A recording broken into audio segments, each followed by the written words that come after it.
How are you doing? How are you doing, Mary? Good to see you. Yeah, I wanted earlier before I went to bed this morning.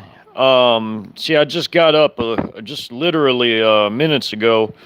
I wanted to address a whole bunch of different things. I was actually considering putting together a very drawn out, very long presentation on the military realities that we face that I've essentially told everybody about ad nauseum, like repeatedly over and over and over and over again, and while also addressing other things as well. But I was planning on making it a very long, drawn out uh, sort of deal where I was going to literally present all sorts of different figures, facts, and numbers and capabilities, and even tie it into other things. And you know what? I'm still going to do that to the best of my ability. Though this is unplanned, I'm going to really, really take my time here to go over all of the different realities that we face now and relate it to all of my past work, which, by the way, as far as like the different shows I've done are concerned and the things they address, like the uh, financial and economic things, as far as it relates to our enemies like China and Russia, the military aspects of it all, and everything else. I put all of those shows into a playlist for the Friday shows and a playlist for the miscellaneous shows, where I have literally basically addressed every single solitary aspect of everything. Hey, Angry Scandinavian, into the fray, Kathy, and who else is in here? Hold on. Well, that's all I see for now. Well, welcome everybody. Welcome. But where I've addressed everything in the in those playlists, they're all in those playlists. Last night I did my part 7 and 8 audiobook reading pretty late. It took me a minute to get around to it, but that's up now too in the playlist for the audiobook playlist.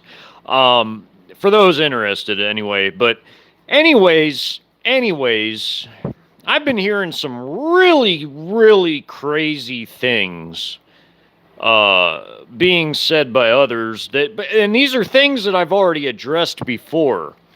Like the whole, I look, I'm hearing people saying still that they're talking about China collapsing and this and that. I'm like, what?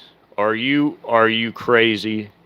Do you have people not paid attention to all the things that I've said in my other live streams that I've backed up with facts? They're not going broke. In fact, they're about the furthest thing from it. They're oh hey Jennifer, hey love, good to see you.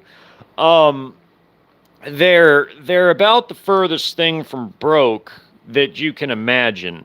I mean, I made a community post with the reasoning, and I've also made many, many shows with the reasoning. But you know what? I figured, you know what? I'll tie that into the military stuff I was going to go over anyway. And I'm just going to go ahead and cover all that right now. If you recall in my past live shows, when I had told everybody that China is actually in the process of switching systems. Switching systems. They're getting off of SWIFT. They're about to dump the petrodollar too, weaponize the petrodollar. That's probably going to be the very next thing they do too, by the way. I'm going to go ahead and say that right now. You know, They're most likely going to hit us financially next. They've already weaponized trade against us with what they did with the Shanghai port when they conducted all those theatrics around a certain Lyris, the Lyris.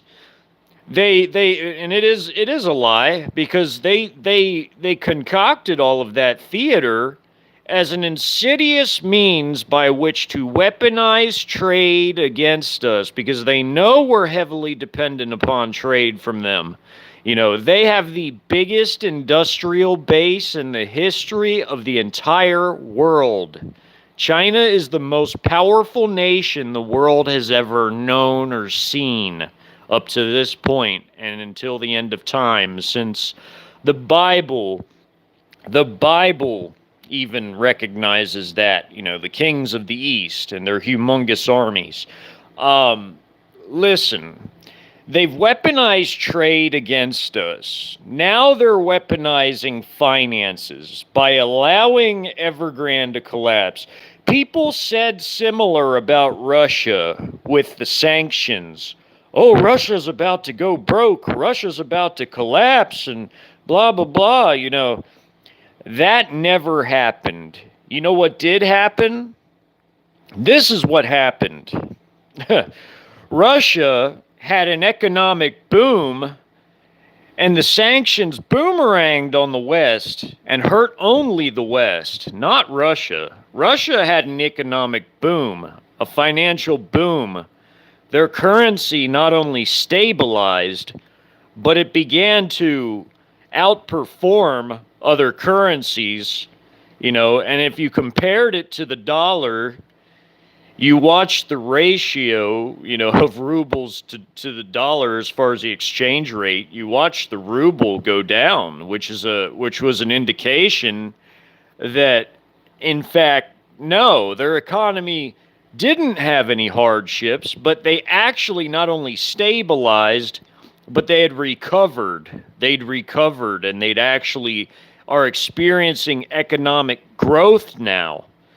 So with this entire quote unquote Chinese real estate thing, knowing what we know about China, knowing what we know about them, and how they think, how they do things, how they're very careful planners and chess players, we can ascertain that was all allowed to happen on purpose. You all have to understand, China is not a free market economy, folks. I mean, really, at the end of the day, they're only quasi free market.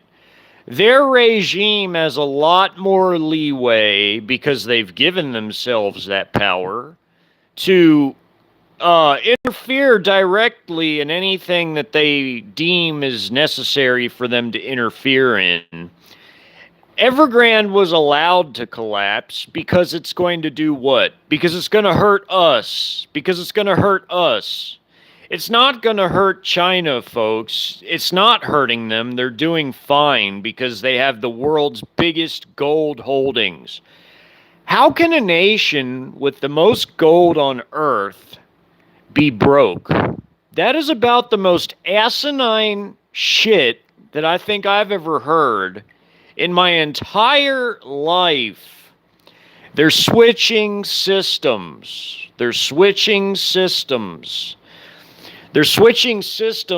as far as getting off of SWIFT and onto CIPS, CIPS, their CIPS system, which is a SWIFT equivalent. They're also going to be dumping U.S. debt, U.S. Treasury bonds, the whole, all of it. They're going to be dumping the petrodollar, and they're weaponizing their smaller banks. I have literally gone over all of these details, and I've tied them all together. In the past live I did called Equipped for the Times, I actually wrote it all down in such a way to where I could actually, when reading it make sense for everybody. Because there are a lot of dynamics involved. There's a lot of what we used to call in the Army moving pieces, in quotes, in quotations, moving pieces. There's a lot of moving pieces. When you're switching financial systems, payment messaging systems, when you're about to do a digital yuan renminbi, that's another thing too. That's another thing. And they're doing a petro yuan renminbi, which means they're going to back up their currency with petroleum and they can do it with gold. How can they be broke? That is about the most asinine, stupidest line of reasoning I think I've ever heard. That, people are saying that they're broke because of Evergrande. That is a joke. That is an utter joke. No, it's called weaponizing institutions against us. Okay? You got to understand how those people think. You got to understand all the other aspects to it. What sort of system they're under, as far as their totalitarian regime that they're under. You have to understand, too, that they're switching systems from SWIFT to SIPS. That's their payment messaging system. They're switching. They're about to back their currency with petroleum. They can do it with gold at a moment's notice, folks. They built themselves a crash-proof fortress out of precious metals. Out of precious metals. They built themselves a crash-proof fortress, while we, on the other hand, have no gold. Now, the American people have gold. The American people have precious metals. But that's because, in the USA, people, you have people who are intelligent enough to see the writing on the wall that our whole system is about to collapse. The entire Western way of living is about to collapse. And you have a lot of private citizens, or whatever you want to call that. They're acquiring precious metals because they understand and they know in the back of their minds, look, our money, we are under over 2 times the amount of debt to GDP ratio. What that means is that our debt far exceeds over 2 times what our GDP is, which means we could never, ever pay it. We could never, ever pay it. Never. We could never pay it. It's too late. We can only, not even, well, no, we couldn't even, we really, realistically can't even pay the interest either. And here's why. Because they're not stopping as far as acquiring more debt. And there's also the unfunded liabilities. That's the elephant in the room I always forget about, the unfunded liabilities. If you heap that on top of the actual debt that we have, we would forever be indebted, Of course, I hear people say things like, "Oh, and it's even somebody I have a lot of respect for who, and I'm not going to name their name, but they've said things like, "Oh, the United States can make a coin that would pay off the whole debt." Yeah, no. How would that work? How could they make a coin that could pay off the whole debt? I mean, look, I get it. We have a lot of resources. I get that. But those resources cannot be harnessed in such a way as to where the debt could be paid with them. The amount we owe other nations factors into it, and everything else too.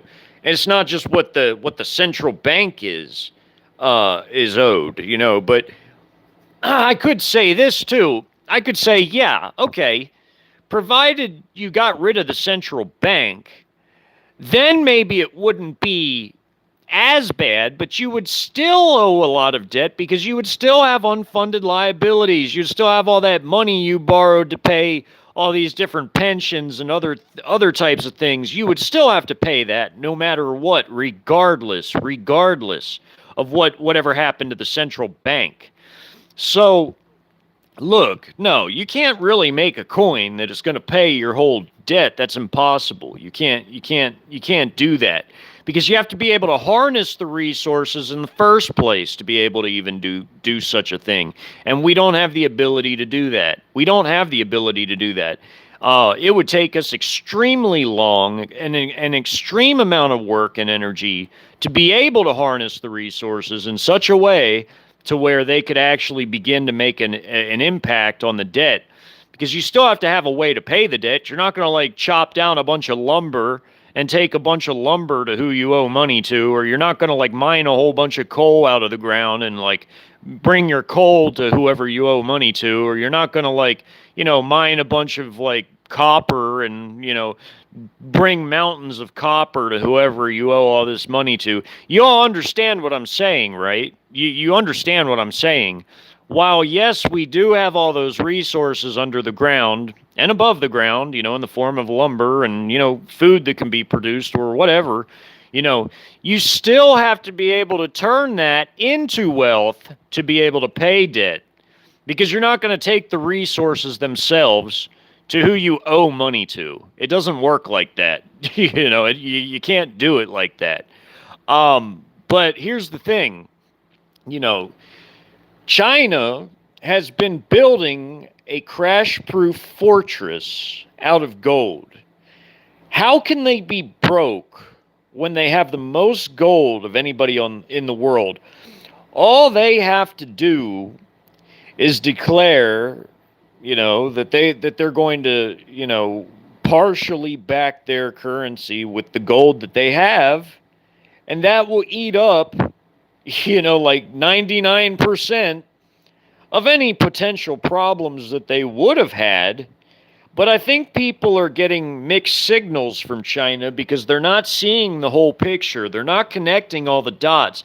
They're not understanding how the Chinese weaponize smaller financial institutions, like all those bank stories. Those bank runs were a limited thing, too. That only occurred with the small banks that were weaponized against the West because those banks, those tiny banks, as I've explained before, had dealings with Western financial institutions, and Xi Jinping, under the excuse that he was going to go after them for corruption with one of his, whatever anti-corruption campaigns or, whatever they call it, he was going to go after them with that.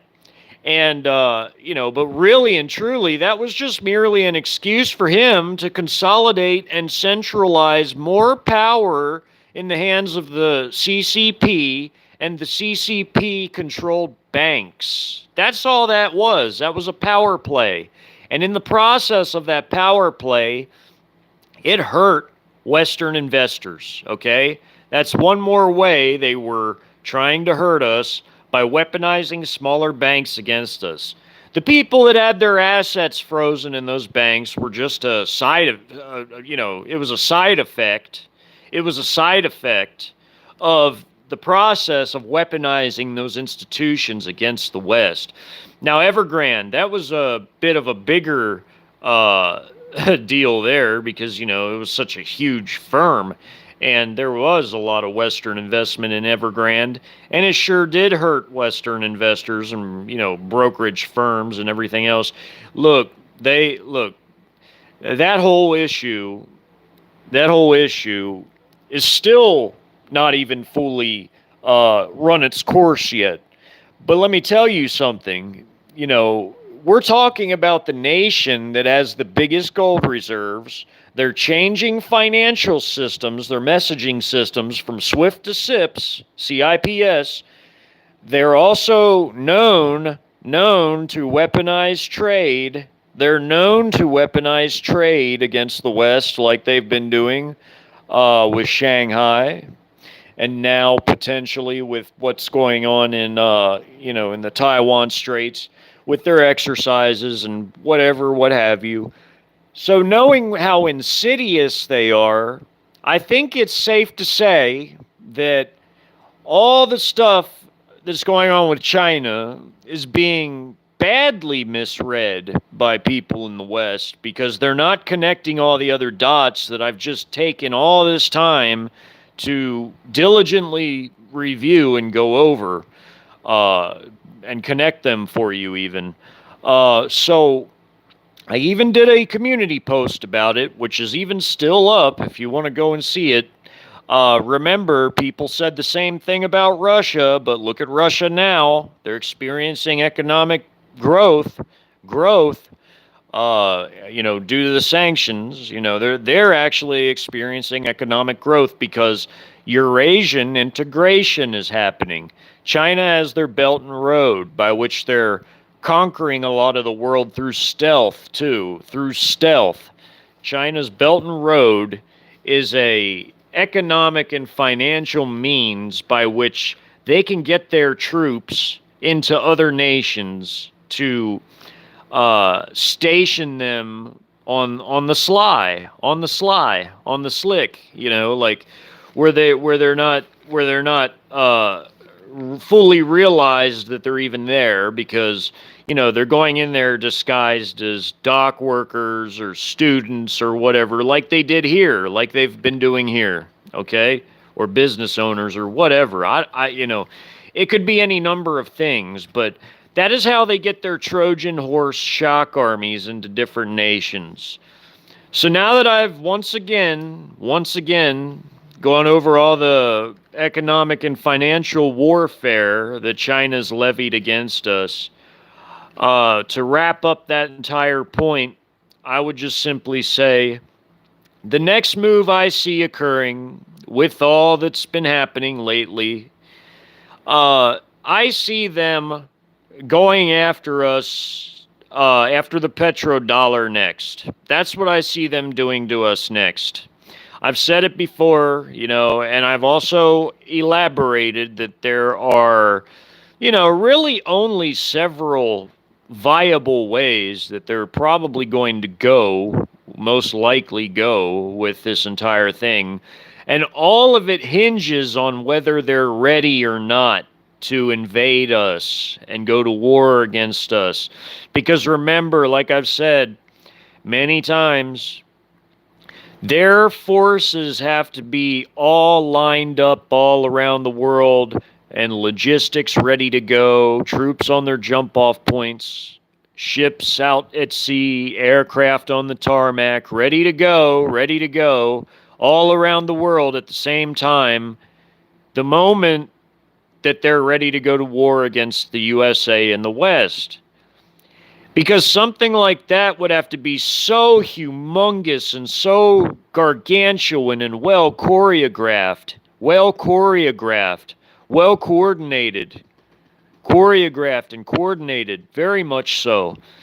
It would all have to be ready to go at a moment's notice, and they're not going to be goaded into doing something unless it's on their terms, where they're set up and ready to go at a moment's notice around the world. Now, sure, and I've even said it before in a past live. Sure, they could invade Taiwan first, or they might just invade Taiwan and the United States and a bunch of other places at the same time. They sure have enough troops to do it. I mean, if they wanted to do it piecemeal, or if they want to do it at the same time, both options are available. I mean, it's not like they're gargantuan, freakishly humongous 29 million man armed forces and paramilitary wouldn't be enough for all their forces around the world. Or I'm sorry, for there to be their forces all around the world and have plenty to do what they need to do. We already understand the humongous quantities of vehicles they have, land, sea, and air. We also understand how advanced their technology is, surpassing us in many areas. You really all should go watch that Focusing on China live stream I've done. And among others, there's other really good ones. But I'm going to take the time now, like I promised I would at the beginning of this, because I did say this could be long and drawn out, to go over more of the military aspects. Now, again, something like this, going to war against China would be very much a world war. And it wouldn't just be China, it would be China and their allies too. And their allies too.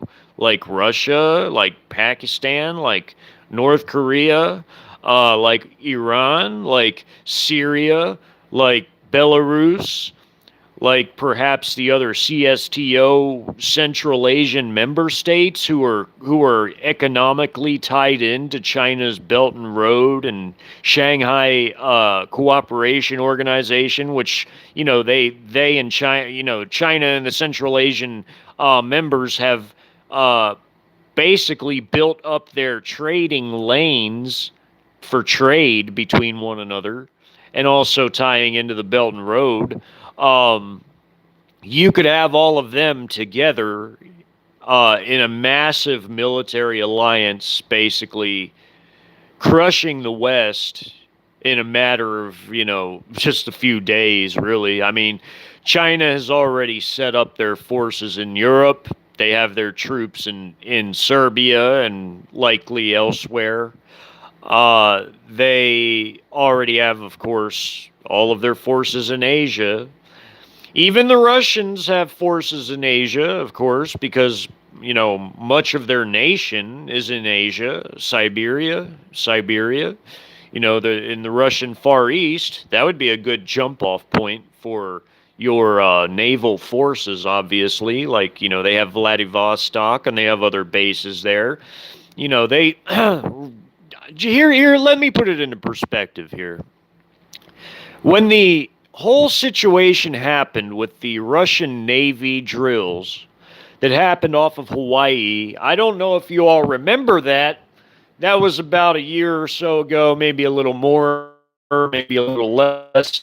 Uh, the Russian air forces that participated in that, there were MiG 31 Foxbats with extra fuel tanks that flew from the Russian Far East all the way south, deep into the Pacific, deep into it, deep. They flew all the way from the Russian Far East to Hawaii for the drills to accompany the Russian ship that went there. Russia does have an aircraft carrier, but it's in the dry dock being worked on right now. So what does that mean? That means that Russian and Chinese aircraft do not have to use aircraft carriers. They can simply use extra fuel tanks or mid-air refuelers to fly from wherever their bases are anywhere in the world. Whether it's Russian bases in the Russian Far East or in the Arctic Circle regions of European Russia. I mean, it can be from wherever if they're flying across the North Pole, whether it's their heavy strategic bomber aircraft or whatever, or if it's the Chinese, they have their air forces in Canada, Cuba, Venezuela, Bahamas. Folks, this isn't World War II now.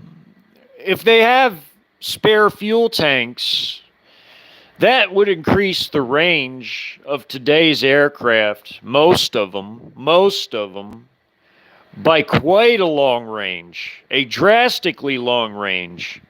These aren't the old prop planes of World War II that couldn't necessarily do a round trip, from Germany to New York City and back.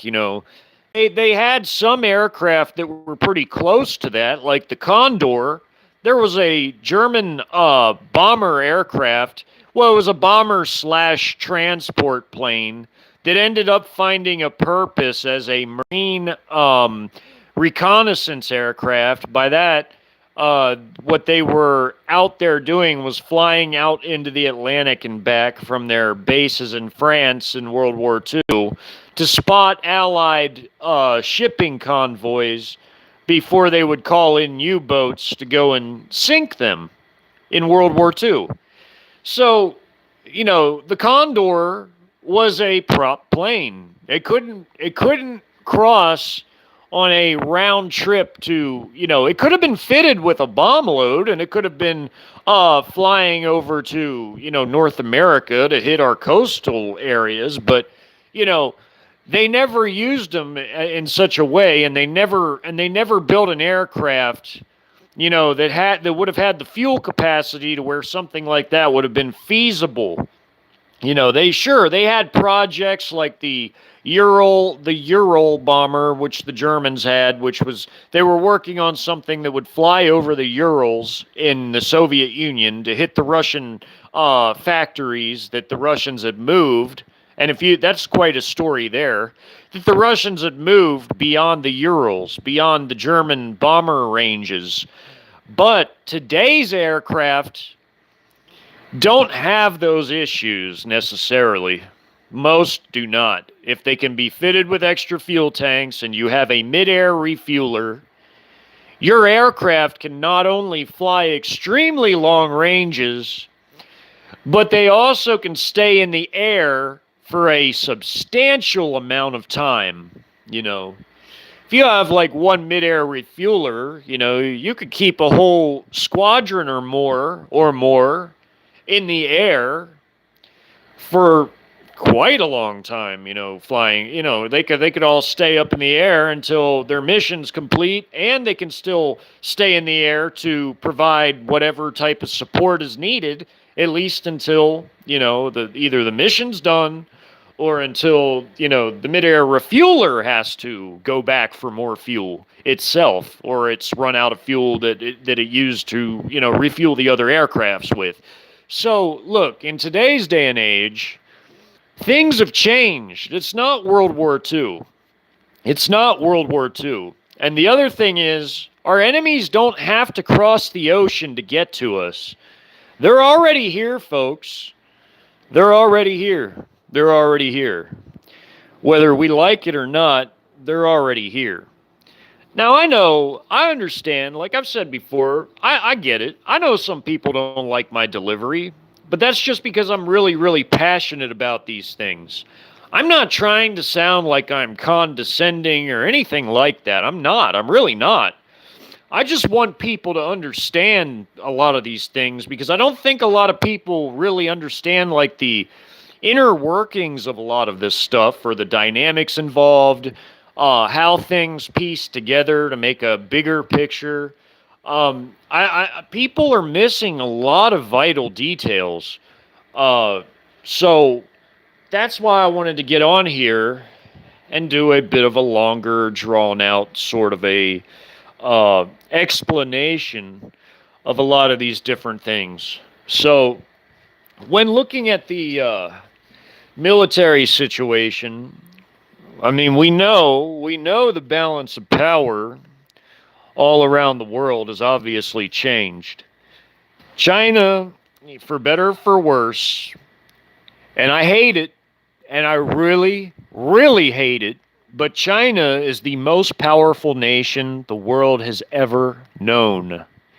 Ever known or seen. And the reason for that, it has as much to do with their level of technology and all the different technologies which they now lead the world in, as well as it does their awesome conventional military power, the the incredible capabilities that their nuke arsenals now have with their fractional orbital bombardment systems, their hypersonic weapons, their ability to even cloak their missiles with infrared cloaking and basically, those stealth suits that they've had since the 90s, those mirrored stealth suits where the people can wear that if they stand still, you can't see them, basically. Well, they can combine that with infrared paint and other types of paints to cloak their missiles. I've explained all that before. I don't need to really go back into all that again. So whenever I say missile cloaking, I'm talking about the same types of technologies that are also not only used on aircraft already, but that have also been around since the late 90s, probably sooner. So, all their nukes are newer, all right? We're still in the process of trying to replace our older nukes that are technically out of date, which means that it's not a guarantee, though they could work, it's still not a guarantee that they all would work. So we're in the process of replacing a lot of the nukes that we have, a lot of our older nukes. China's are all newer. They're all newer. But they also have a smaller overall arsenal than we have. But they don't primarily depend on their arsenal, though it is big enough.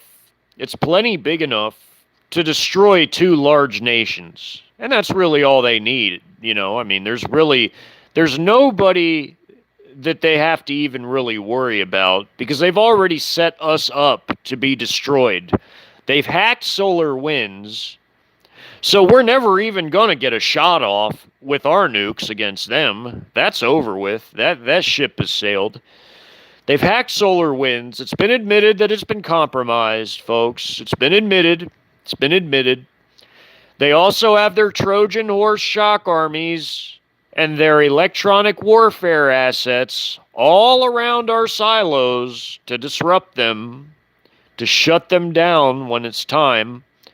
They know all the frequencies we all operate on over here, okay? They know all the frequencies our military operates on. They know all the inner workings of our military networks. They know all the, I'm talking about as much just the electronic frequencies as much as it involves the cyber computer stuff too, as far as the networks, the computer networks. Look, they know how to compromise and defeat. I'm sorry, they have compromised so that they can defeat all of that. Sorry, y'all, I mince my words sometimes. I got a head injury. They can compromise all of that stuff. Okay, they have compromised all that stuff. They can get in there and shut it all down. The solar winds thing was admitted to. It's admitted to. They're talking about Huawei towers. Huawei, the Chicom telecom, giant and phone maker and electronics maker. They're talking about their towers up there that could disrupt our silos. Folks, before that story even came out, I told you all in my documentaries and even before that their Trojan horse shock troops would disrupt our missile silos with electronic warfare. That's even in the documentary. It's in the Pacific Northwest documentary. I put all of that in there. I put everything in those documentaries. If you all want to see how that all works and plays out, I showed everybody what our enemy's doctrines look like before people have even gotten up there and talked about it lately. I've showed everybody and how it works in actual documentaries, like with real units and equipment and everything, how it all plays out. I showed everybody. And you got people getting up there now trying to, act like they know what the Chinese doctrines are, but it's like, look, I told everybody about hybrid warfare for years now, literal, plural years. I've told everybody about hybrid warfare. Even before I got onto YouTube, I knew what hybrid warfare was. Look, when I was new to YouTube, I was just getting my sea legs. I'd never made videos for people before. I never made no videos for people. I didn't know how to, really, get my bearings on YouTube and to be able to make videos to where I could, look, it takes a lot to explain a lot of this stuff to people in a way that they can understand it and piece together and everything else, especially for somebody like me with a head injury, I didn't have a lot of confidence in my ability to deliver at the very beginning. And you can tell that if you watch my older videos and you watch me now. You see, when I was first getting on YouTube, I didn't know what my videos would sound like if I tried to go into these big topics and explain these types of topics to folks. I didn't know what I would sound like.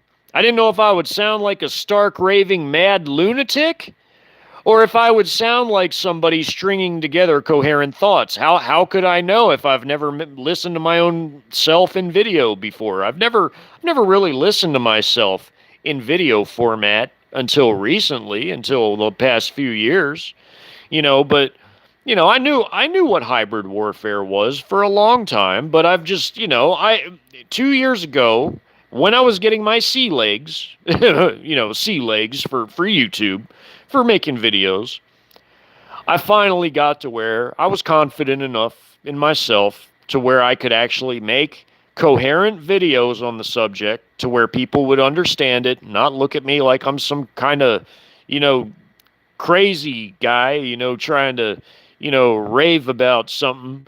I made it. I made it to where it was understandable. Where people could, see how it all fits together, is pieced together, and see how it all works. So, you know, I came a long way on YouTube, from my beginnings to where I'm at now. Now I'm putting together, like full feature documentaries where I show all kinds of different concepts and ideas and even storylines and everything and how it all works, for these different concepts.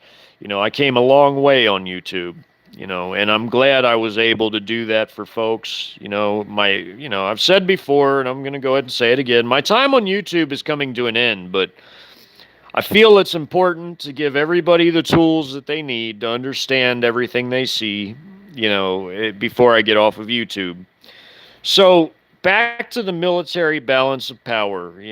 Let's just talk about some of these numbers here. You've got basically, where's my paper at here? Hold on, y'all. Hold on. Okay, you've got these numbers right here. China and the USA numbers. These are just some of the basic numbers, okay, of different equipment, personnel, and all that. All right. So for China, you have 23,100 tanks, and that's their light tanks and main battle tanks, including storage numbers, including storage. Storage numbers are included in that. So then you have American tank numbers, 6,330 tanks, with 400 in storage that the Marine Corps put in storage. So really it would be like 6,730 tanks, but taking the storage out, the 400 that got stored away, it would be 6,330 against 23,100 tanks. So then we move on to armor personnel carriers and infantry fighting vehicles. The Chinese, storage numbers and all, they have over 39,000 APCs and IFVs, and if you include armored fighting vehicles in that, like MRAPs and everything, it's more closer to about 60,000. It's closer to about 60,000. America has 20,000 of such vehicles. 20,000. 20,000. So then you got, self-propelled guns. You got the Chinese with 3,950 self-propelled guns. America has 1,055 self-propelled guns. Are you seeing the theme here, everybody? So far, they outnumber us in a factor of either 3-1 or even 4-1 in some categories. But you're going to see it's actually even a lot more than that, because when I get to how many stored artillery pieces of all sizes are in storage, which is about 5 to 6,000, in addition to these numbers I'm reading here, it's a lot more in artillery. In artillery numbers, they have a lot more artillery. They already have a lot more tanks and armored personnel carriers and infantry fighting vehicles and MRAPs. But now we go to towed pieces. They have 3,700, so 3,700, the Chinese do. And we have 1,700. They have 2,700 rocket artillery. We have 1,300. So then you add all the storage artillery numbers. That's another 5 to 6,000 stored. So you add that to the 11,000 pieces that are active pieces. You add the 5 to 6,000 Chinese stored numbers, and you get just over 16,000 artillery pieces. Just over 16,000 to our what is this? Let me add this up here. Our grand tally, our grand total of like 3,755. Or I'm sorry, 4,055. Sorry, I can't do math today, everybody. I can't do math today. Anyways, do you see a trend here? You see how drastically we're outnumbered in equipment and manpower. I've already gone over the sizes of the militaries and paramilitary of China. They have 4 million active duty forces. That's their PLAAF, their PLAN, which is their Navy, their Air Force. PLAAF is their Air Force. Their PLAN is the Navy. The PLA is their Army. Strategic Missile Forces, or Rocket Forces. That's their fourth branch. They have 4 million active duty forces. They've got 5 million reserves, and they've got 20 million paramilitary forces that are all combat grade, meaning they're all militarily trained, but they're a parallel military force, and they have surplus arms and equipment passed down from the active and reserve military forces. China doesn't get rid of a lot of their old stuff. Their older upgraded stuff, as I've explained before. What they do is they take their old stuff, they upgrade the shit out of it to where it's still plenty lethal, still plenty capable, and then they pass it down to their, second and third line units. Their active forces and some of their reserves have all the cream of the crop equipment, technology, everything. Then they pass down their older upgraded stuff to their, second line reserve forces and their third line, paramilitary. Some of their paramilitaries like second line, like the PAP, but the rest of it, like their national militia and marine militia, those are like third line, like home defense units. They have category A, B, and C units. A is like their cream of the crop, ready to deploy at a moment's notice. They have the best, equipment, best everything, best readiness status. Then you got the category B forces. They're still ready to, they're still fully capable and ready to fight, but they still have good equipment, but their readiness status might not be as good as the category A forces. And then you got the category C forces, which are like your home defense units, like your paramilitary National Guard-like forces, like the Chinese call their national militia and their marine militia, their National Construction Corps, which is like a gigantic combat engineering force, basically, that's a paramilitary force. It's like the U.S. Army Corps of Engineers, but they're armed and militarily trained. And then you have, their PAP is a pretty effective and gung-ho combat experienced force, because they're typically who get used on the rest of minority groups to persecute them and kick down their doors and conduct terrorist operations is what they call it, but it's really like oppression of the we to the gers and other groups. They use them a lot for that, so they have combat experience. They're basically pretty high up on the tier of readiness.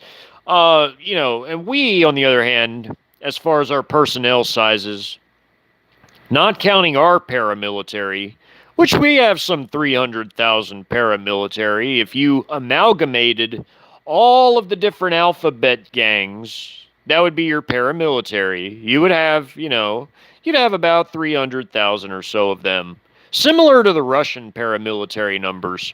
But our paramilitary isn't used typically in combat. I mean, they're like SWAT team, like light paramilitary.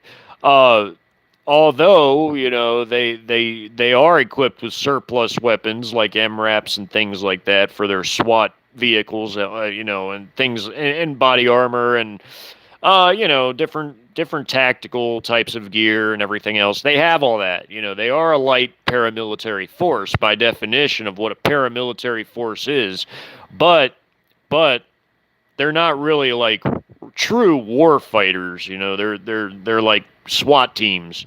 Um, our military is only 2.2 million large right now, and they're still purging it and hollowing it out and turning it woke and putting mandates on it. Their give a shit factor is dangerously low, meaning they don't give a shit. Their morale is dangerously low. Dangerously low. So, their caliber of people in today's woke military versus what it was like when I was in the army. You see me in the thumbnail there. That's a picture of me in better times. In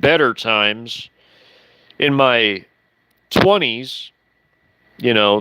That was about the time. That was like right before I got married the first time. That's me in my, early mid 20s, I would say. I just got back from Iraq. I went to my favorite gun store with a friend after work. I'm still wearing my uniform. Uh, Went to Guns Galore in Killeen when I took that photo, where my friend took the photo of me. I used to love to go to that store after work and look at all the rifles and everything else they had in there. I'm a big rifle guy. I love rifles. I love them. I love them. But I used to go in there and look at all the rifles after work and just play around with them, pick them up, and get into my GI Joe poses and like you see in the thumbnail. Well, our military was a different force back when I was in. Getting back to my original point before I started remembering the good days, the good times, the good days back when I was in. It's not good times no more, folks. This nation is not what it once was. This nation is no longer a superpower, and this nation is no longer the premier nation in the world. This nation is collapsing. This nation is falling apart. Well, like I said at the beginning, our enemies took steps to prepare for the final showdown between East and West, be it financially, be it militarily, be it otherwise. I've already gone over how basically not just the numbers discrepancies between the Eastern and Western forces, be they, Russia against the four biggest Western European NATO contributors, but I've also gone over discrepancies against America and China. In every category. China's Air Force fields increasingly higher performing aircraft than what we field right now. That's not just their J-20. Now they have their J-31. They've got their H-20 stealth bomber that they've been producing for several years now. They've got some new drones. They've got a whole bunch of different equipment. I could literally itemize it all and go over each and every one. I could maybe do a technical stream on their Air Force combat aircraft, and I can go over their different combat aircraft, their J-10, J-11. I can go over their naval J-15, which is their naval fighter aircraft. I could go over their J-20, their J-16. I'm sorry, I skipped the 16. The J-16, the J-20, and the J-31. I can go over all those different combat aircrafts. They're all extremely capable aircrafts. And their combat air fleet, just their combat planes, not their whole Air Force, but their combat planes, they have the most combat aircraft of any Air Force of any nation on Earth. Okay? And they field extremely capable aircraft, increasingly so, meaning they're continually cranking out more aircraft designs and more combat aircraft. I've gone over their production capacity annually before, insofar as the numbers of combat aircraft they can produce, like fighters and fighter bombers, and also their number of tanks. Now, folks, I never really looked into how many armored personnel carriers they can build in a year, or MRAPs. That's going to be the next thing I look into, but I know it's an immense amount. It is an immense amount, because those are easier. They're easier to build than tanks are. Okay, you don't need as much metal to construct a armored personnel carrier or an infantry fighting vehicle as you do for a tank. Tanks have bigger engines. They're heavier. They're made. They have more armor on them. They have bigger weapons. Tanks are more costly to produce in terms of materials and money.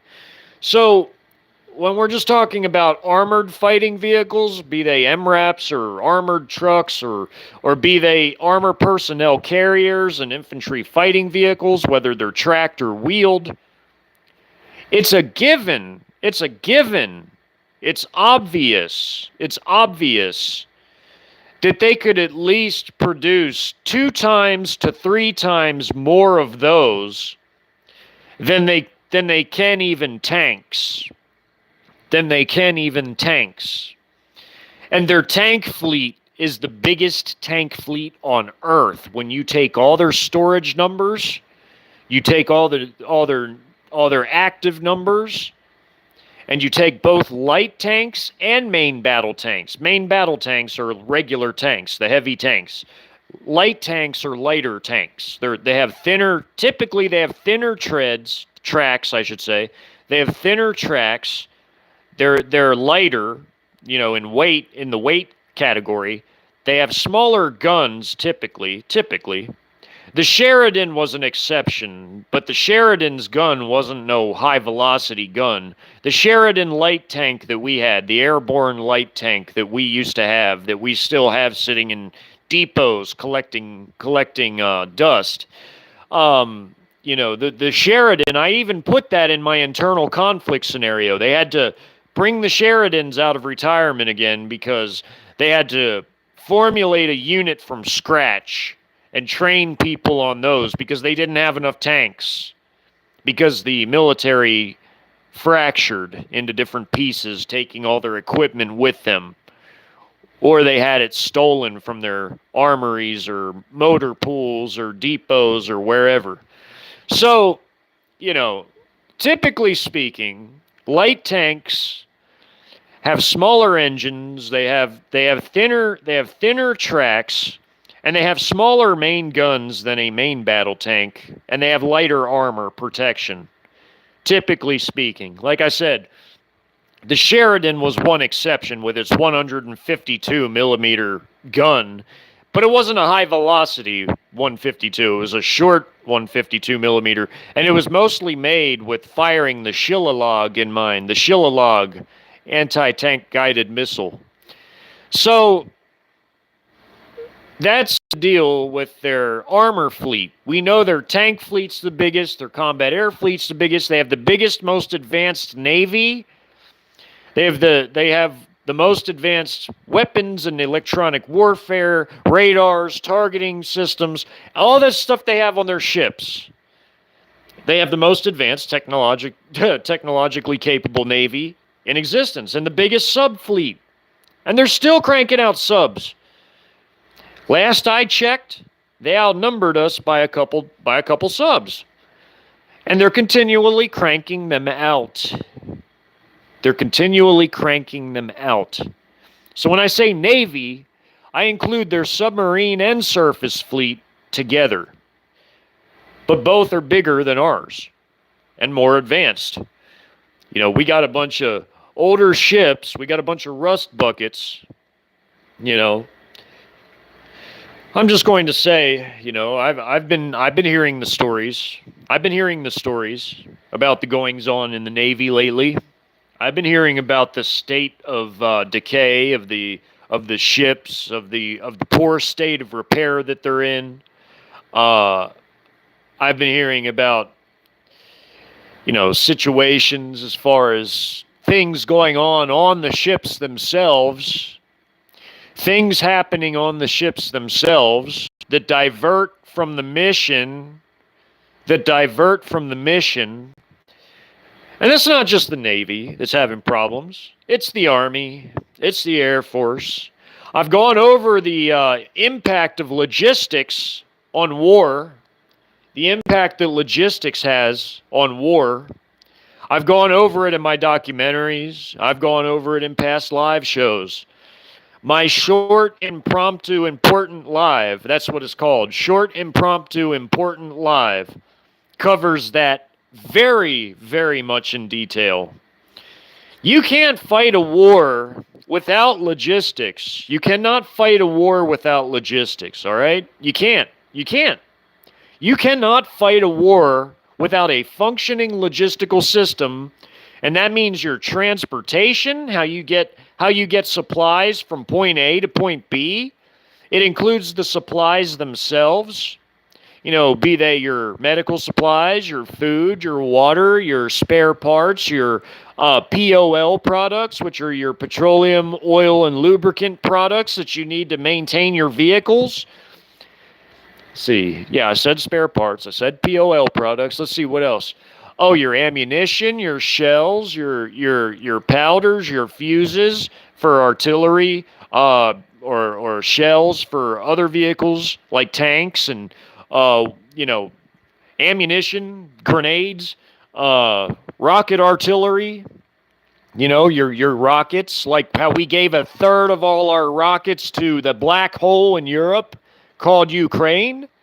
I'm talking about the rocket ammo that goes to the HIMARS or to the M270, the MLRS. The MLRS and HIMARS are basically the same thing, only the HIMARS is a truck mobile rocket platform, and the M270 is a track mounted, but it can carry twice as many. The M270 can carry twice as many pods as the HIMARS can carry. But the HIMARS is made to be more mobile. So we're giving all the rocket ammo for those systems. Those are our primary rocket artillery systems that we depend on for rocket artillery. We're giving a third of all of our rockets, which cannot be replaced. Not easily. Not easily. Probably not at all at this point, because production facilities for the military-industrial complex depend on the Civilian supply chain. They depend on the civilian supply chain.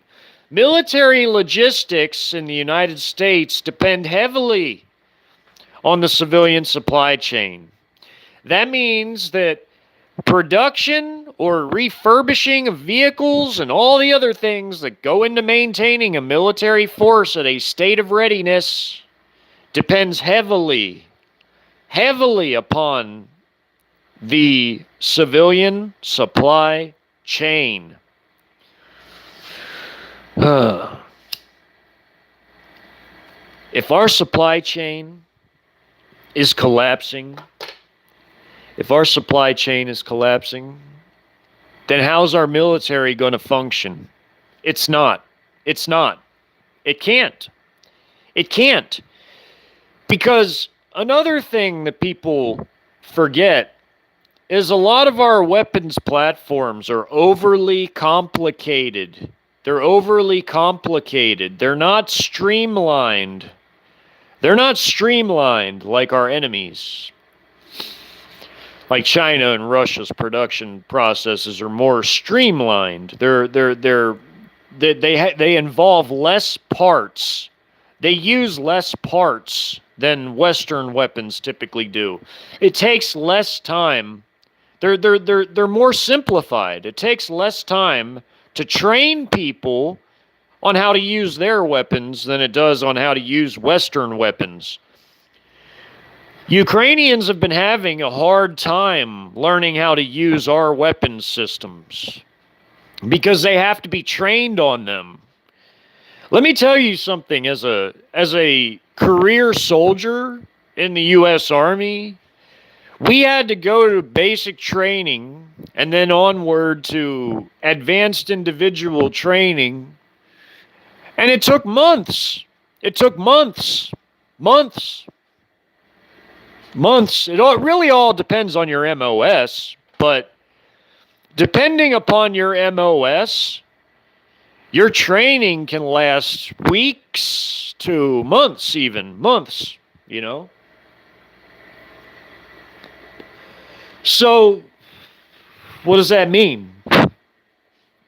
Well, that means that if you're going to train up people on new systems, or even just train different people who aren't used to a certain type of system on a new system, it takes time to train people.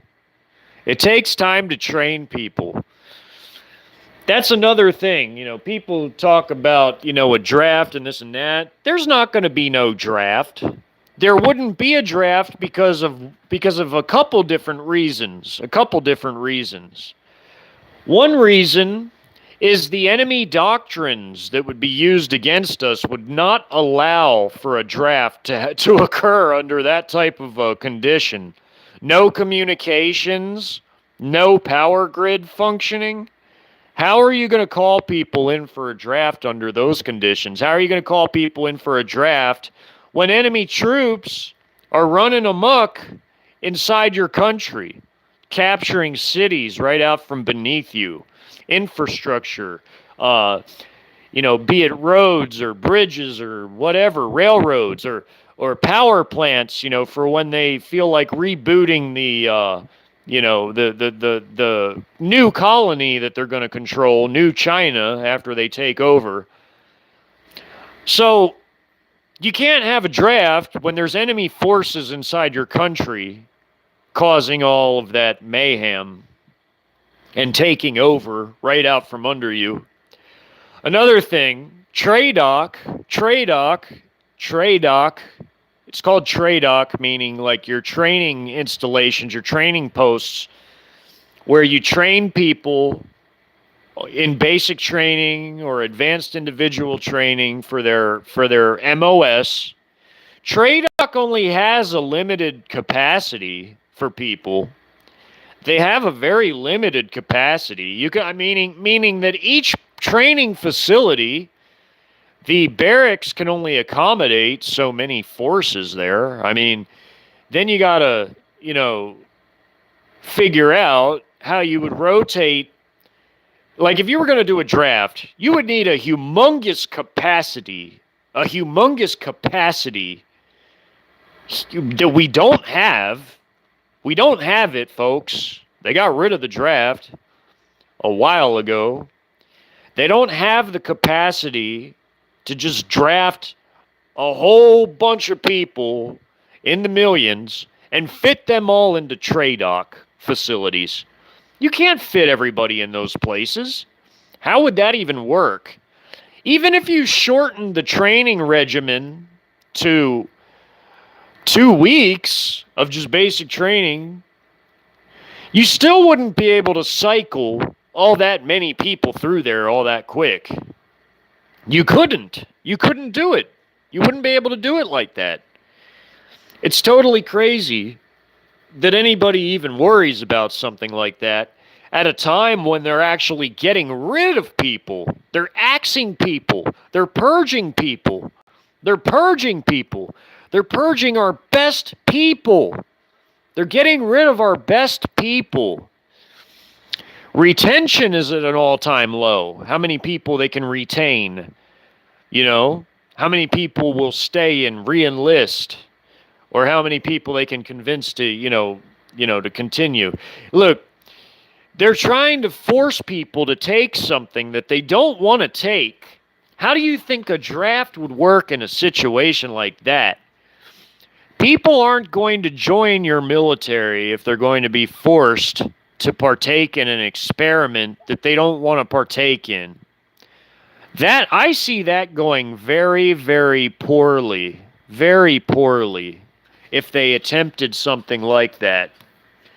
It just wouldn't work.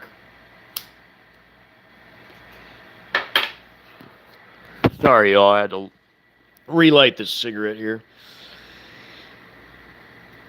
Yeah, there's not going to be no draft. There's no capacity for there to be one. They're purging people. They're getting rid of people. They're not trying to get people. They're trying to get rid of people. Our military is a hollowed out, woke, depleted joke. It's a mess. It's a mess. Our enemies have surpassed us in every single solitary category imaginable. As far as technology, as far as doctrines, as far as training, they're gung-ho killers in China. They're gung-ho killers. They're gung-ho. They're ready to go. They're killers, man. They're ready to kill. Whereas now, with the caliber of people we have, the professionalism we used to have, like when I was in, is long gone. It's long gone. What we have now is a bunch of out-of-shape, prissy, sissy, wokesters, and then we have a bunch of lazy gamers, those type of people, and just a bunch of other new generations of people that are just, I don't even know what to call them.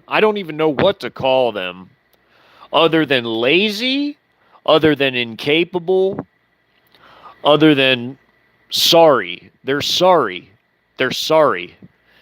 This country's falling apart.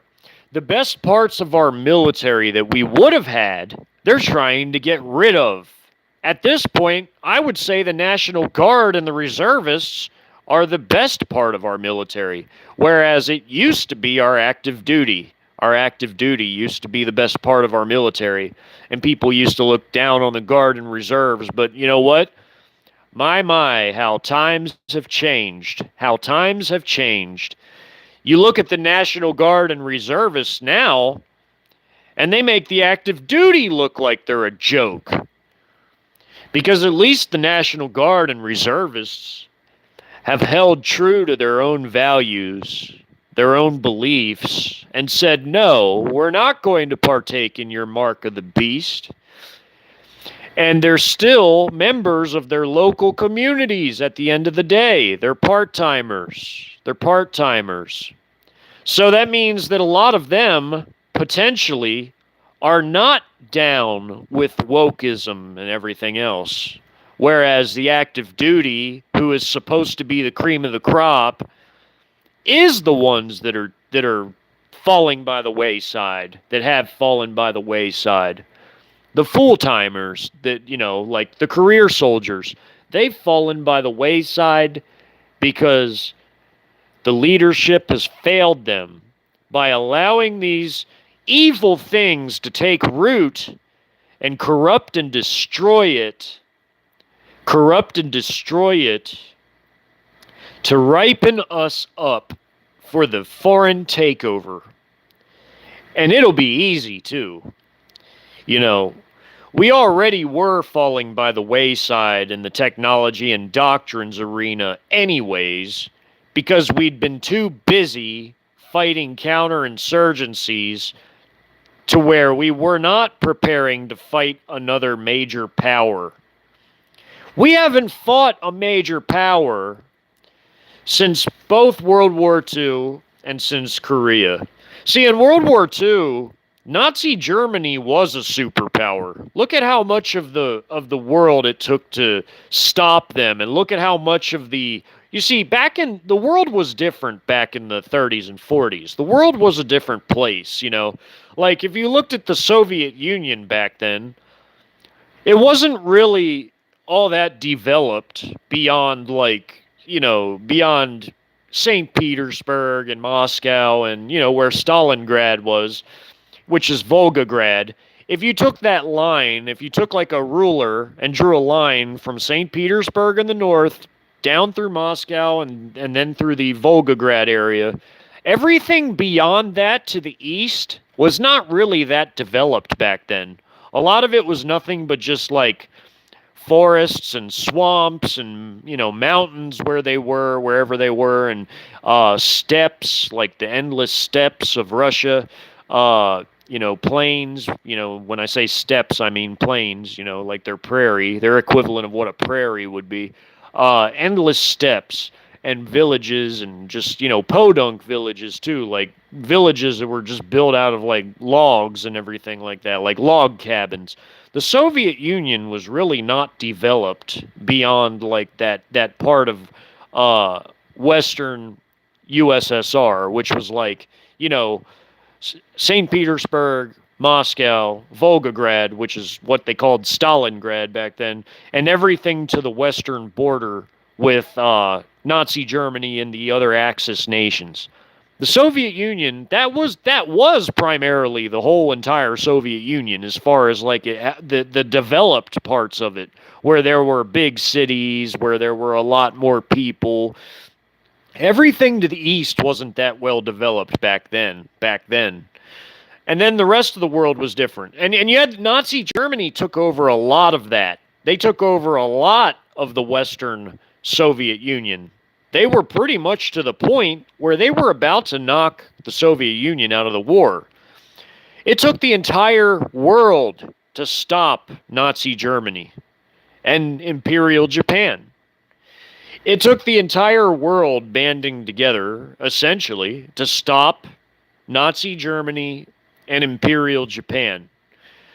So we have not fought a major superpower since World War II, and Korea, because you can count China. You can count China because we fought China, and China saved North Korea from total destruction. That's why North Korea owes China everything. That's why North Korea today, to this day, is a Chinese satellite nation. Because China saved North Korea's bacon in the Korean War. Because they had all of those troops pour over the Yalu River border and attack the American and Western, what they called they called it the United Nations coalition, but it was just a Western coalition, more or less. But they poured over to fight the Western coalition, and they pushed them all the way back to the 38th, and even beyond that. Seoul, the capital of South Korea, the capital Seoul, changed hands several times in the Korean War. It changed hands several times. It was like a seesaw type of war back then. But really, since then, we have not fought another major power. Sure, yeah, in your 1990 Gulf War, or 91 rather, I should say, because, the build-up period, and then you had your Gulf War, your short ground phase, your ground war, your 4-day ground war, 1991. You had your Gulf War, and it looked spectacular. It really looked spectacular as far as defeating a large army was concerned and everything. But you got to understand, this is Iraq we're talking about. Iraq. They had horrible leaders. They had the worst generals who didn't know how to conduct mobile warfare. They had capable equipment, true enough. Yeah, they had capable equipment, but they did not understand the concept of mobile warfare. They could have used their tanks to great effect. They could have actually used their tanks in mobile maneuver warfare, meaning where they're moving and shooting constantly instead of sitting there using them as like fortifications, hiding them behind sand berms and using them as artillery pieces, which is retarded. That is the dumbest way to use a tank. That's not what tanks are made for. Tanks are made to be on the move, to destroy other vehicles, to destroy bunkers if you're using certain types of ammunition for it, like the Frag T shells, things like that, to destroy buildings, bunkers, to shoot on the move, meaning to maneuver around your enemies, to go to their side, to their back, and hit them from the side flanks or from behind them. They're not made to sit still and be used as artillery. They don't even have the gun range to be an artillery piece. I mean, they only have, a several kilometer range for their guns. I mean, we're talking under 5 kilometers. We're talking like realistically, like typically 3 to 4 kilometer ranges, okay? Which is only a few miles. A real artillery piece, cannon artillery or rocket artillery, can go many miles. Many miles. Not just a few miles, we're talking many miles. We're talking over a dozen miles. It can still hit at closer ranges too. It all just depends on how you traverse the gun as far as like its angle. Like if you're shooting it at like, I'm saying like if it's like 90 degrees, 45 degrees, whatever, what have you. You know what I'm saying as far as how you traverse the cannon. Now, tanks are not artillery. They're made to shoot, move, and communicate. Like we used to say in our self-propelled artillery, I was on a tracked artillery piece. People think it's a tank. It's not a tank. It's a cannon. It's a cannon that's housed in a chassis and a turret. It's a field artillery piece. And it's on tracks so that it can keep up with other mobile elements like your mechanized infantry, like your tank forces, your armored forces. It's made to provide them mobile artillery support. You've got towed pieces which can go places that tracked artillery cannot go, but then you got tracked artillery with its own benefits, like that it can keep up with mechanized formations. So there's two different types of artillery. You have SPGs, or you can call it an SPH, a self-propelled howitzer, or a self-propelled gun, whichever you prefer, which was what I was on when I was in artillery. I was on the Paladin, the M109A6 Paladin. And then you got towed pieces, which you tow behind a vehicle. You can even hook it up to a donkey. You can break some of the smaller ones down and load them on mules and take them up into mountains. You can drop them from planes as airborne artillery. You can do a lot with towed pieces that you can't do with a self-propelled piece. But a self-propelled piece is made to keep up with mechanized formations in a war, in a true war of mobility and maneuver. So back to my point, Yes, we crushed Iraq, but we crushed Iraq because their doctrines were piss poor, shoddy, garbage doctrines. They didn't know how to use air power effectively. They had a big air force. They didn't know how to use air power effectively. Their pilots were poorly trained. You know, in theory, they should have had experience from the long war they fought with Iran back in the 80s, where they fought Iran for about 8 long years. I should say 8 plus years, really. Uh, so realistically, in theory, they should have had experience. They should have learned from their mistakes in the Iran-Iraq war, but they didn't learn from it. And they continued to use their World War One type of doctrines that they used against Iran, but they got crushed for it by the Western coalition. Now this is a third world nation we're talking about. This is Iraq. This isn't Russia or China. You know, China is the world's superpower. They have been the most powerful nation the world has ever known for the last 5 years and counting and continuing. Russia is the second most powerful nation on the earth right now. Russia has broken out of their shell. Sanctions boomeranged. Russia is experiencing economic growth. Russia has shown that it is the commodity superpower of the world, meaning they have all the resources and commodities and food and everything that the world needs. They have bona fide bumper harvests that they've been bragging about, and it's confirmed. It's confirmed.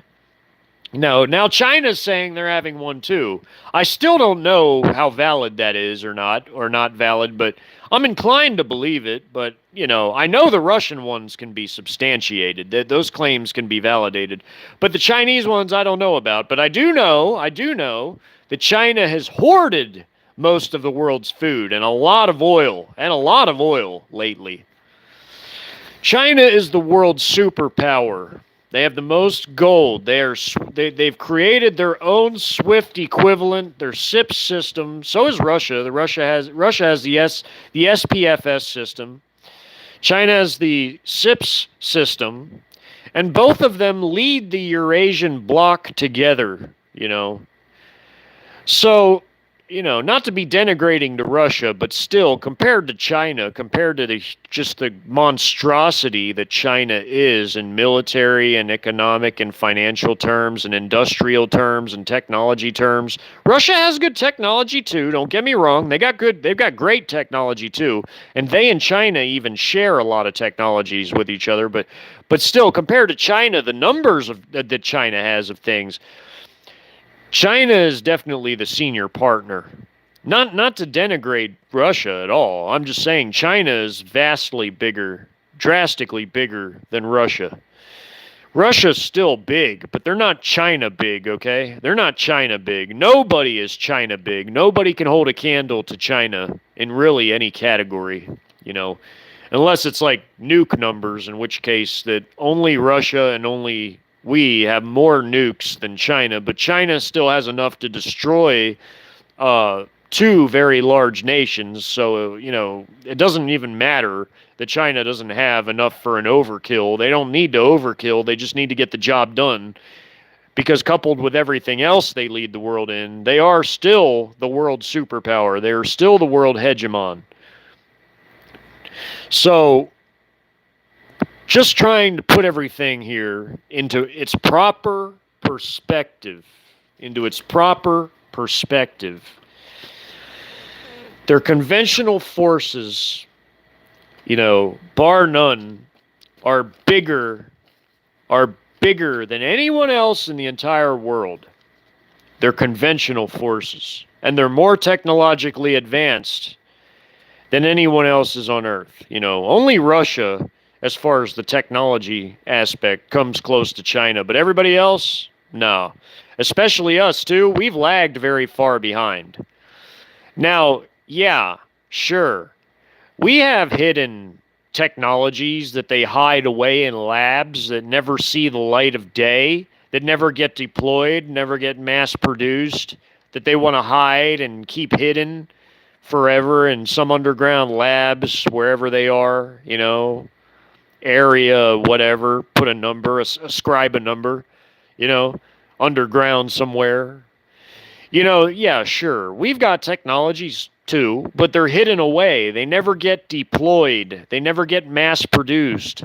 Nobody gets trained on how to use them. There's not like an AIT for that type of, for this or that or whatever. I mean, they don't have that. I mean, China is deploying their technologies because they don't have a problem when it comes to spies. Their MSS, counterintelligence forces, have China on lockdown. Being that it is a despotic police state regime, that's a lot easier for them to do than it is for us to do. Whereas, we're a lot more paranoid about, spies, which doesn't, it's too late anyway. It's too late. I mean, China already got the crown jewels. They've already got our crown jewels. That happened back in the 90s. That happened back in the 90s.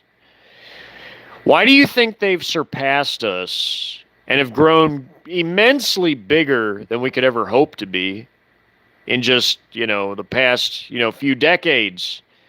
And now since the past 5 years, we've got the Pentagon's own supercomputers having us lose every single solitary war sim to China that they ever conduct. There's something to that. Ever since 5 years ago, many of the new factories, the military armaments factories China's been building for years, have been brought online, adding to their already produced factories that they've already had for quite a long time. And they've increased their production capacity many, many times fold. I've already told you all the factories they have compared to how many we have. We have like nothing compared to what China has. We barely have a fraction of a percent of what China has as far as production capabilities are concerned.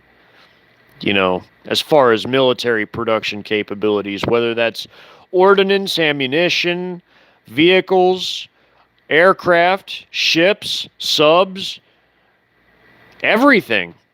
Everything. They outproduce us so bad, it's not even funny. It's not even funny. We don't even hold a candle to them in terms of our ability to produce armaments of any type. Of any type. Of any type. Sure. Yeah.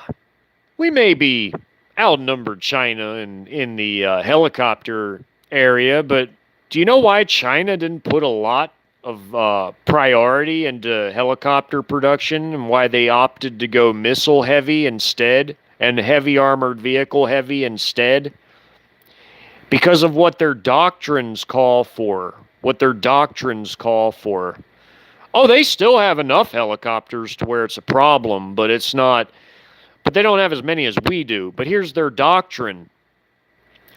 They're going to gain air superiority rapidly. I showed you how they're going to materialize inside our country and go for installations and capture cities first. So that's going to negate a lot of our air power, our helicopters. They're missile heavy in air defense artillery, so they can just swat all the helicopters down. It's not like it's a hard thing for them to do. So that really negates all the helicopter numbers. They're not worried about our helicopters, everybody. They're not worried about it. It's why they went missile heavy. Only recently has China started to make helicopter production a priority. Well, using deductive reasoning, the reasoning behind that would be that they're already as prepared as they feel they need to be in the air defense artillery arena to where now they can focus their money and time and effort on other production. But they still already had enough helicopters to where it's still a problem, a big problem, a big problem. Not as many as us, but it's still a big problem. And those helicopter forces they have, be they attack helicopters or utility helicopters, are spaced out between different group armies. You know, I would say it's spaced out to where every 10th group army they have has a aviation regiment in it. Not every group army has aviation units, but of helicopters. But I would say every 10th group army they have has an aviation regiment. So it's all how they deploy those forces too, to where they can have force multipliers, meaning things that enhance the fighting abilities of their forces versus non-force multipliers. Being heavy in missiles is a force multiplier to an extreme, be it air defense missiles, be it anti-tank missiles, be it ballistic missiles, anti-ship missiles, just missiles in general. Missiles are a force multiplier to the extreme. We pissed away a bunch of our anti-tank missiles in the black hole known as Ukraine, along with a third of our rocket ammo for our rocket artillery pieces. In the shoddy, sorry state of our supply chain, how are we going to hold up against our enemies? How is this going to work? How are we going to make it? How are we going to fight a war against an enemy that outnumbers us in their vehicles and equipment and ordnance and munitions? They outnumber us in factors of either 3, 4, or in some cases, in terms of like missiles, even 10 to 1. 10 to 1. How are we going to fight an enemy like that? How are we going to fight an enemy like that? How are we nominally still a superpower in name? We're only a superpower in name only. In name only. Because we're truly living off our past reputation. Living off our past reputation. I've said it before, and I'm going to say it again. Where we once used to be and where we are now are night and day. Two entirely different things. We are basically hollowed out, depleted.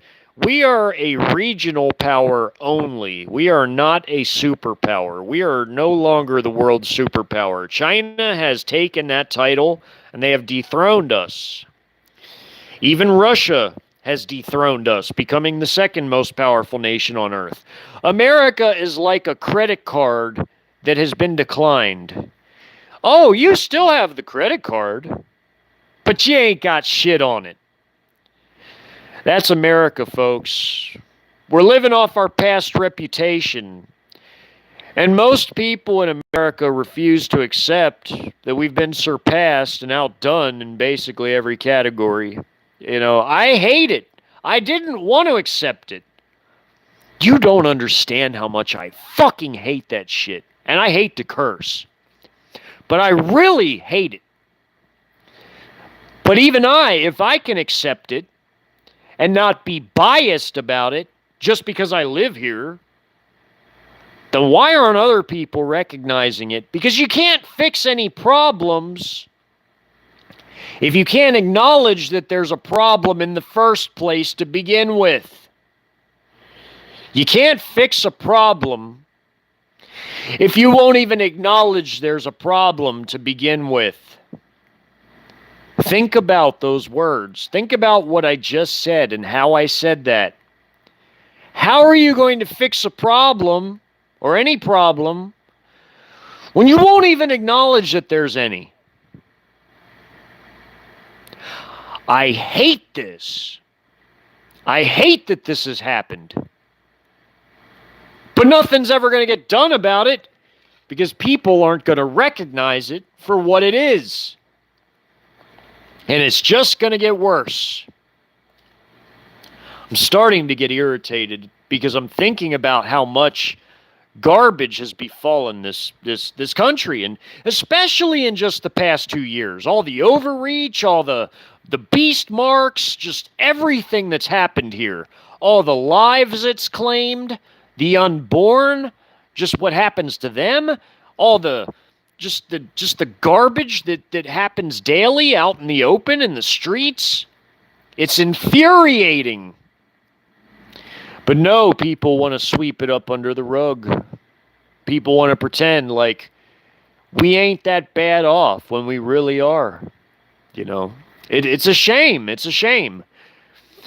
Just like in the Bible, when God raised up nations to punish Israel for disobedience, because Israel had the light of God and they turned their back on it many times throughout their history. The same is going to happen to Mystery Babylon, because Mystery Babylon once did have the light of God and turned its back on God. So a heathen nation like China is going to be raised up, and they have been, and they've become the world's superpower because this nation turned its back on God.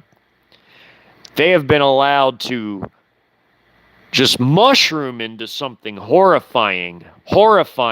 Because if you know what the CCP stands for and what they're all about, it's horrifying that they have the level of power and might that they have now. That they've surpassed us and that we can't even hold a candle to their power anymore. Because of what their values entail is what makes all that so horrifying. Because of what they're going to do to us. What I know they're going to do to us. What they're going to do to our women. What they're going to, do to our people in general. Think about it. Think about it. I'm going to start talking to people in the crowd before I get off here. You see who's all here. Hi, Jennifer. Hey, baby. I love you. Hey, YFam. Blue Eyes. What are you all talking about here? Let me see what's going on. Jeffrey. Robert. Well, it looks like we have an interesting chat going on here. Talking about the school year. Yeah, be really careful with all of that. Parents, if you're going to allow your children to be in a public school, you need to be on top of everything that's going on in that school. Because of all the things that they try to slip into the curriculum and the lesson plans and all the things they try to slip in general. You need to be on top of that. You need to be scrutinizing everything that goes on with your children's educations. My ex-wife, my son's mother, homeschools our son, and I am forever grateful to God that she has such a good head on her shoulders to do that. I am forever grateful that my son is homeschooled, because things are so out of control anymore that parents, you have to be involved in every level of your children's educations. You really do. Because they're slipping in all kinds of horrible things. And if you're not scrutinizing even their homework that they're getting, you might find some really kooky, crazy things in some of their lessons, some of their homework, whatever it is.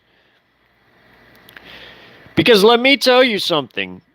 Even as good as the public schools were in Pennsylvania growing up, thinking back to what some of the textbooks had in them as homework problems, I can never forget this. I'm just going to go ahead and say it. When I was in middle school, in 7th grade, social studies, that was the course. It was called social studies back then, where they blended geopolitics and geography and religions, and where you study different religions and politics, whatever, geopolitics, geography, everything, just different global affairs. That was called social studies back then in 7th grade. As good as the public schools were back then in the 90s in Pennsylvania, let me tell you something I never forgot. I was looking at a homework thing one night, and it has stuck with me. It forever stuck with me. There were word problems. We had to do a study comparing China and Japan back in middle school.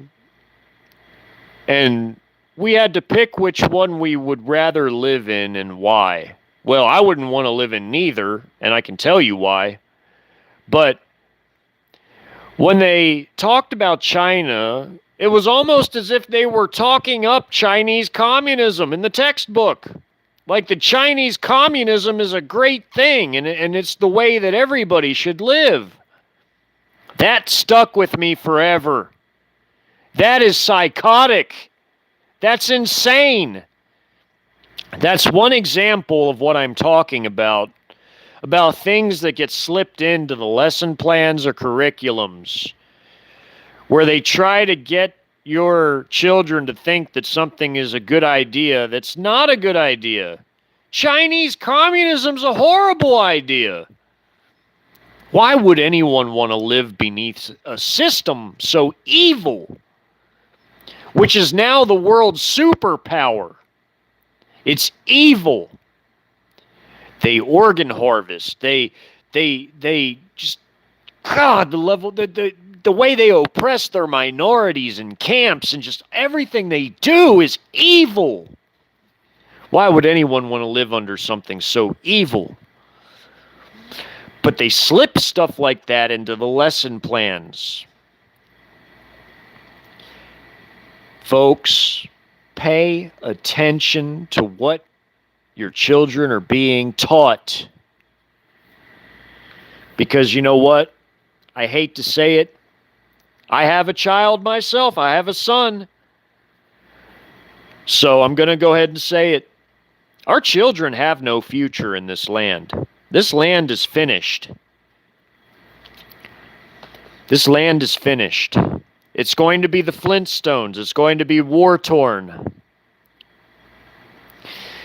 Some of them may even be taken as slaves to communist China. Back to the lesson plan. Do you want to live and work in the People's Republic of China? Sounds pretty utopian. Yeah. Some of them will be. Because they'll be taken back as slaves when the Chinese take over this country with their allies. Let that sink in.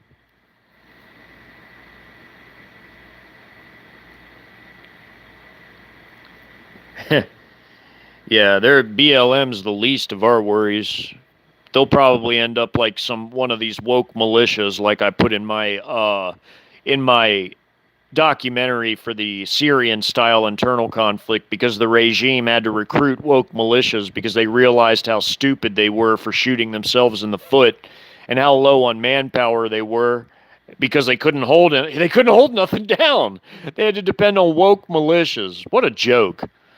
They had to use them for human wave assaults in that scenario, because they wanted to save what professional, I guess you could call professional. They really weren't that much better, because they were the woke military that they kept, that didn't split off because they didn't like what was going on. The woke military, they wanted to save their woke military, so they used the woke militias that they and the foreign volunteers that they recruited as like human wave assault forces, like the Iranians did against the Iraqis in the Iran-Iraq war, to save their actual, military forces for the fighting, for the real fighting. But yeah, those wokesters, they're the least of our problems. They're the least of our problems. They're the least of our problems. There's a lot worse shit to worry about than that. Oh, they're annoying. They're a bunch of little pissant little punks. But they really ain't nothing to worry about in the grand scheme of things. There's a lot worse to worry about. There's going to be factions that are very brutal, very violent in the internal conflict that's coming. Worse even than the regime would even be. Worse than even they would be. Just like in Syria and other modern conflicts, but Syria, my template I use to make that. And then, even after that, there's going to be far worse when you have the foreign armies coming in. America's judgment will happen in many, many, many phases. You know, unfortunately, there was bad weather where my love of my life, Jennifer, is yesterday. I love her dearly, but we couldn't do our Bible study. But just looking at Deuteronomy 28, it tells you exactly what I've been telling you. It's even in Deuteronomy 28. Judgment comes in phases. It has all the different phases in that chapter of judgment.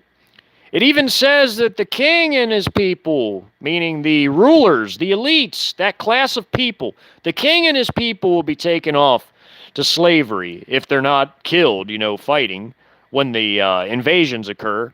The king and the people are taken off by their enemies. It says in war that you'll be defeated and scattered 7 ways by your enemies.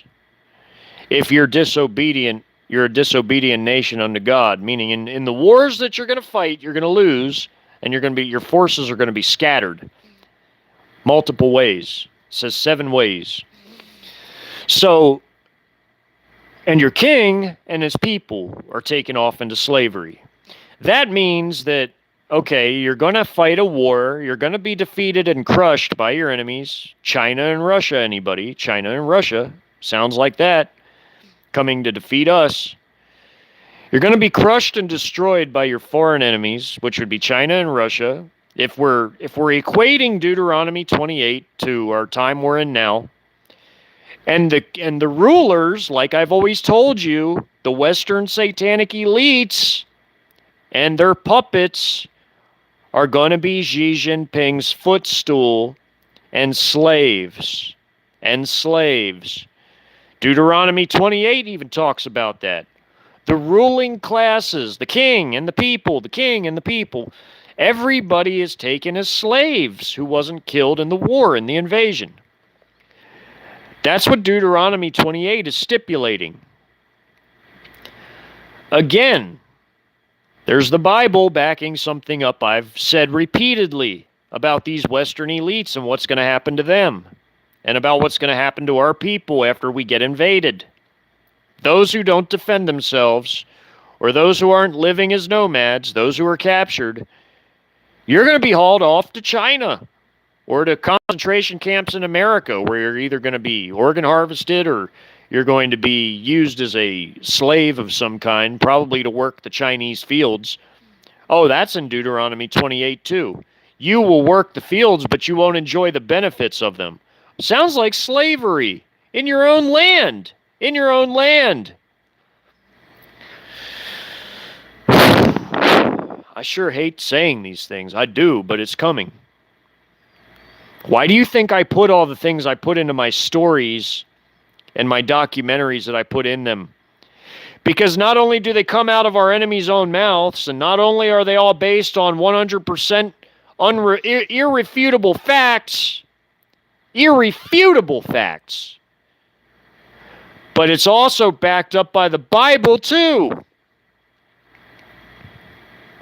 telling you folks, all that work I created for you all, even this audiobook I'm making for you right now, which I put a part up last night, I'm giving you insight into everything that's coming. I'm showing you, before it's even in the news, what's coming. I've already done that so many times, it just gets overlooked. Because I'm not this big pogo channel like one that rhymes with barf. whatever. Or whatever. But because I'm not some huge channel, you know, nobody takes me serious. And that's fine. And that's fine. Nobody has to take me serious. Who am I? Who am I? Who am I? I'm just a brain-damaged combat veteran of the Iraq War, 2-time divorced, and I live in a house with 3 cats. That's all I am. You ain't got to take me serious. I just do a lot of research. I'm an amateur professional researcher and analytical mind puzzle piecing MFer. That's what I am. And I'm really good at what I do, despite my handicaps. I'm very good at what I do, despite my handicaps. So, you can take it or you can leave it. But I think I've really said all I feel I needed to say for tonight at least. For tonight at least.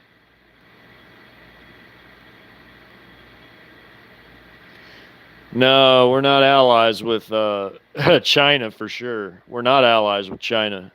I think Japan may switch sides. I think they may switch sides. They see that China can basically clean their clock.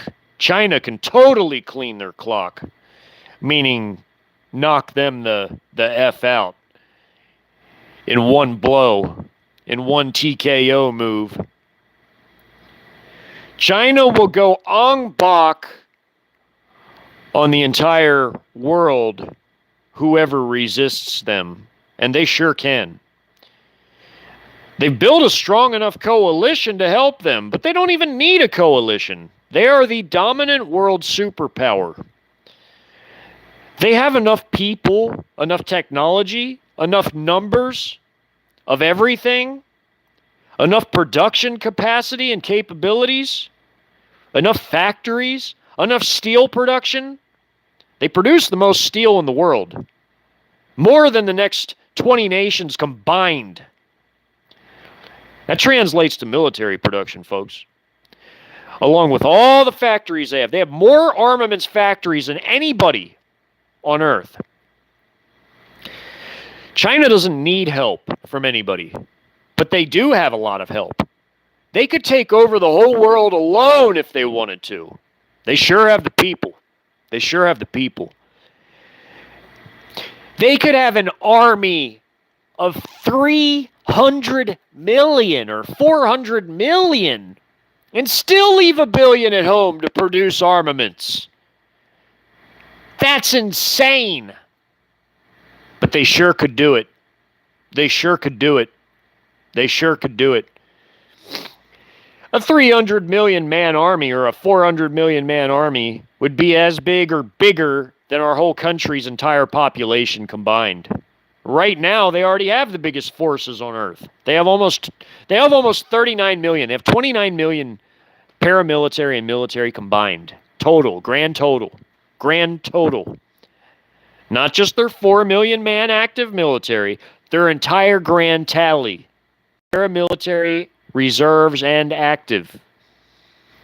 That's already the biggest forces on Earth, and that's still enough to do what they need to do.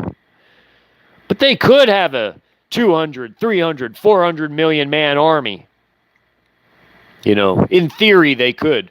It would take them a while to build up a force that big, but, you know, they could do it. They could do it. It would take time, but they could do it and still leave $1 billion at home producing armaments. Let that sink in. The 200 million man army discussed in Revelation, yeah, that could be a layered prophecy. That could be a supernatural thing just as much as it could be a literal thing. China really and India, but really China, because they have the industrial base to back it up. China is really the only country that could pull something like that off. A 200 million man army. Let that sink in. See what everybody's saying. I can't even see it. Hold on. I have to push all these buttons.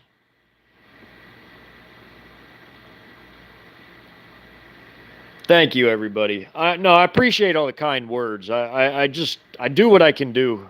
I do what I can do.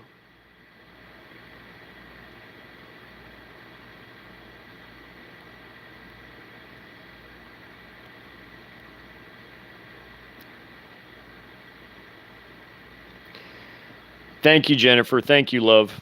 Thank you for saying that. I don't have to do any of this. I choose to do it because it's the right thing to do. Whether people like my delivery or they don't like it, this is just how I talk. This is just how I am. This is just how I am. This is just how I convey information, you know. I'm not everybody's cup of tea, and that's all good and fine. That's cool. But, you know, this is just how I do it. I'm not going to sugarcoat shit for nobody.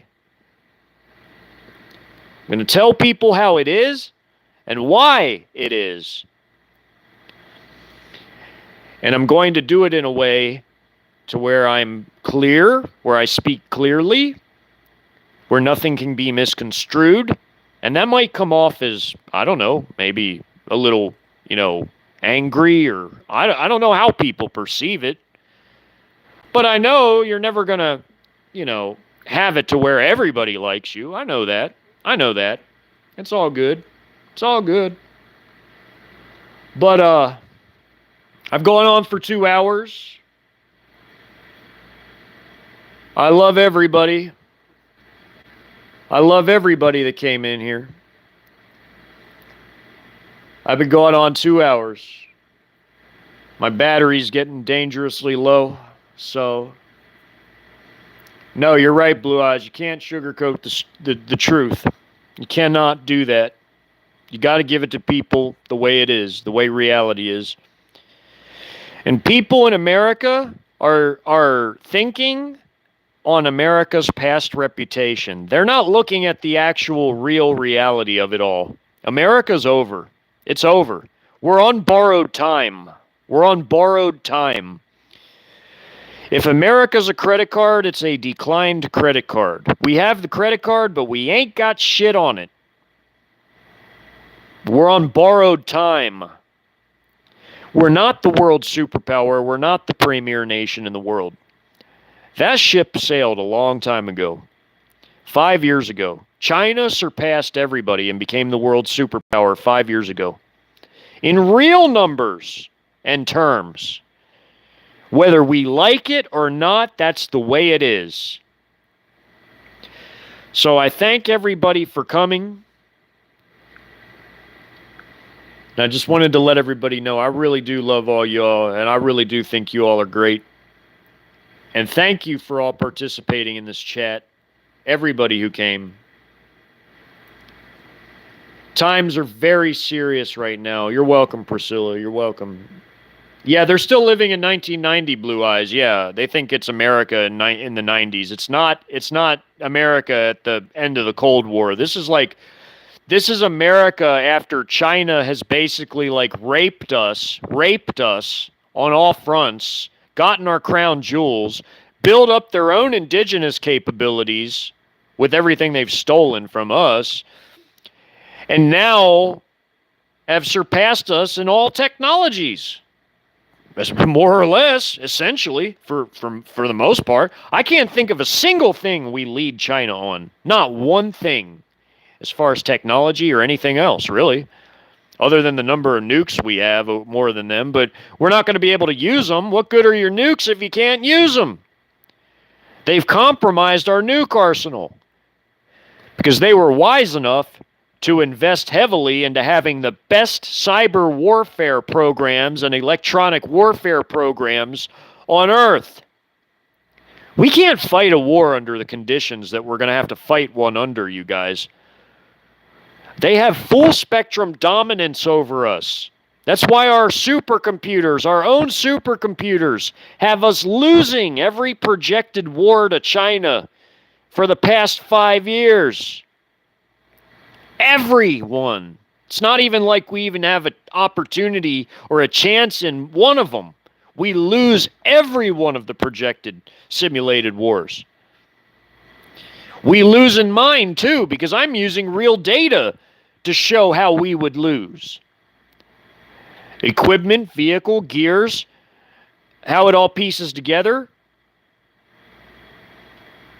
Comparisons between ours and their equipment. Doctrinal comparisons. How their doctrines would overcome our ability to even fight, even mobilize. Yeah, that's real shit. That's real shit. That's reality. It's not World War II anymore. It's not the end of the Cold War. This is the Chinese century. This is the Chinese century, whether we like it or not. I love you all. You all be blessed. I regret having to deliver news like this. I really regret it. I hate it. I regret it, but it's a fact. I love you all. You all have a blessed night.